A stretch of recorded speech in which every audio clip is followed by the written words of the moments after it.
He walked into the store wearing a MAGA hat and immediately became the target of an aggressive Karen. She shouted at him, accusing him of racism, unaware of who he really was. What happened next stunned everyone. Michael, a man around 45 years old, wearing a stylish cap with the bold "Make America Great Again" logo, confidently walks into a local supermarket. His jeans fit him perfectly, and his light blue shirt highlights his good taste. He stands out noticeably among the other shoppers, but this doesn't seem to bother him at all. It's as if all eyes are instantly drawn to his cap, red, like an alarm bell, and clearly out of step with the latest fashion trends. As soon as Michael passes the cleaning supplies aisle, his gaze meets a woman standing by the cosmetics shelves. Karen, about 50, with a stocky build, exudes a strong sense of self-assurance but wears an expression of clear disapproval as she notices his cap. She stares at him as if she has just stumbled upon a crime at her favorite spot. Without warning, she turns around and, showing no attempt to hide her contempt, yells, "Seriously? In 2025, you're still wearing that disgusting thing? Have you completely lost touch with reality?" Michael slowly turns around, giving her a calm look, raising an eyebrow. He doesn't respond with aggression, just a slight sigh, like someone who has heard this 1,000 times. His face remains neutral, as if this whole scene is some bizarre joke, nothing more. "Don't worry," he says with a slight smile. "You're better off focusing on finding what you need, rather than my cap." Karen seems unprepared for such a response. Shocked by his calmness, she decides to take matters into her own hands, pulling out her phone and starting to film, clearly intending to put him on public display. Hearing the click of her camera, she defiantly shouts, "You're just a disgrace. You all are like this, and all I can do is put you out there for everyone to judge." "This is hate, Michael. It's hate." The crowd begins to move away, some ducking behind the shelves, throwing quick glances at the unfolding conflict. A few nearby shoppers are barely holding back their laughter. One guy in athletic wear approaches the chip aisle, quietly commenting, "Dude, you definitely have a fan." Noticing the crowd's reaction, Michael steps forward, maintaining his composure.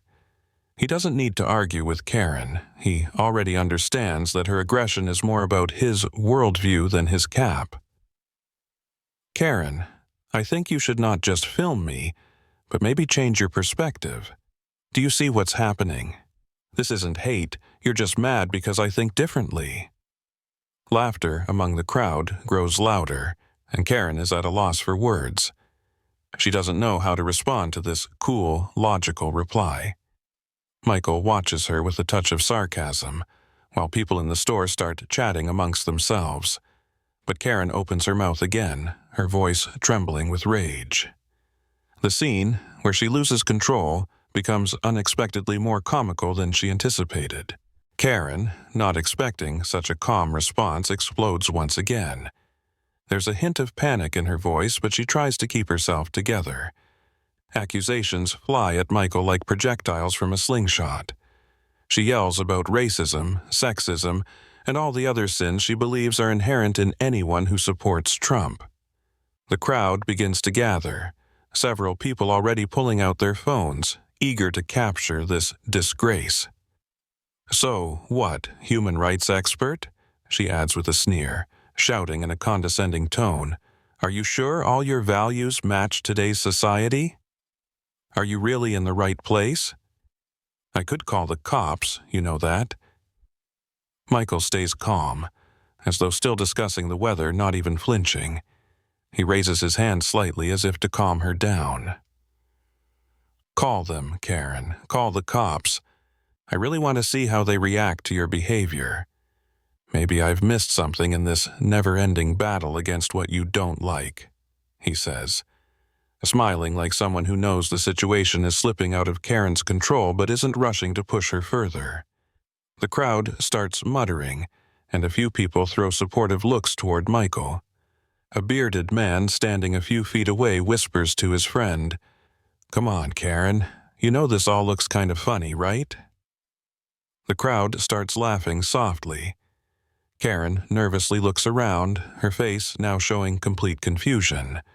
Still, she refuses to back down, but her nervousness becomes even more apparent. "You're being aggressive," she screams, "and you should be kicked out of the store. I won't stay silent. This is unfair." As if on cue, a few people start laughing even louder, but Karen doesn't give up. She keeps shouting accusations, convinced that everyone who agrees with her should back her up. At that moment, one of the shoppers, who had been standing by the juice aisle, approaches Michael, places a hand on his shoulder, and with a smile says, "Wow, if you're aggressive, then I don't know what to do with this." He nods toward Karen. "Maybe we should send her to some anger management classes." The crowd bursts into laughter, and Karen, clearly not understanding what's going on, looks at them desperately, trying to regain control of the situation. Desperation fills her eyes, and her attempts to continue her accusations start sounding less and less convincing. A few minutes later, when the situation in the supermarket has reached its peak, a police car bursts through the doors. Karen, not wasting a second, rushes over to the officer, her eyes blazing and her gestures theatrical, like an actress on a tragedy stage. She starts shouting at the policeman, trying to explain that Michael is an aggressive thug who not only disrupts the peace, but allegedly threatens the safety of other shoppers. The officer, a young man around 30, listens to her but keeps his gaze firmly focused on Michael. When Michael looks up, the young policeman's expression changes suddenly, and a barely perceptible smile of respect forms on his lips. "Excuse me, sir." He addresses Michael with a noticeable tone of respect. "I didn't recognize you at first. You're Mr. Roberts, the founder of Phoenix Industries, right?" Michael slowly nods and winks at the officer, as if nothing unusual is happening. The crowd, which has been watching the scene unfold, immediately falls silent.